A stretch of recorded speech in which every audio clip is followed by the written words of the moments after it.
తెలంగాణలో IT, pharma రంగంలో సాధించాల్సినంత ప్రగతి సాధించామని CM Revanth Reddy తెలిపారు. జపాన్ పర్యటనలో ఉన్న ఆయన అక్కడి తెలుగు సమాఖ్య ఏర్పాటు చేసిన కార్యక్రమానికి ముఖ్య అతిథిగా హాజరై మాట్లాడారు. తెలంగాణలో డ్రై పోర్ట్ ఏర్పాటు చేయబోతున్నట్లు చెప్పారు. ప్రపంచంతో పోటీ పడేలా రాష్ట్రాన్ని అభివృద్ధి చేసుకుందామన్నారు. టోక్యోలో అభివృద్ధి చేసిన రివర్ ఫ్రంట్ ని పరిశీలించామన్నారు.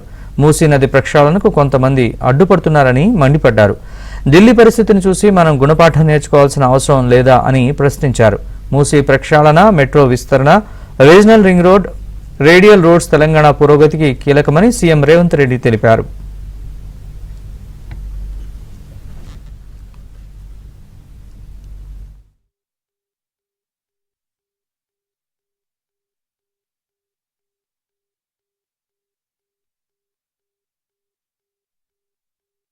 ఉన్న ఆయన అక్కడి తెలుగు సమాఖ్య ఏర్పాటు చేసిన కార్యక్రమానికి ముఖ్య అతిథిగా హాజరై మాట్లాడారు. తెలంగాణలో డ్రై పోర్ట్ ఏర్పాటు చేయబోతున్నట్లు చెప్పారు. ప్రపంచంతో పోటీ పడేలా రాష్ట్రాన్ని అభివృద్ధి చేసుకుందామన్నారు. టోక్యోలో అభివృద్ధి చేసిన రివర్ ఫ్రంట్ ని పరిశీలించామన్నారు.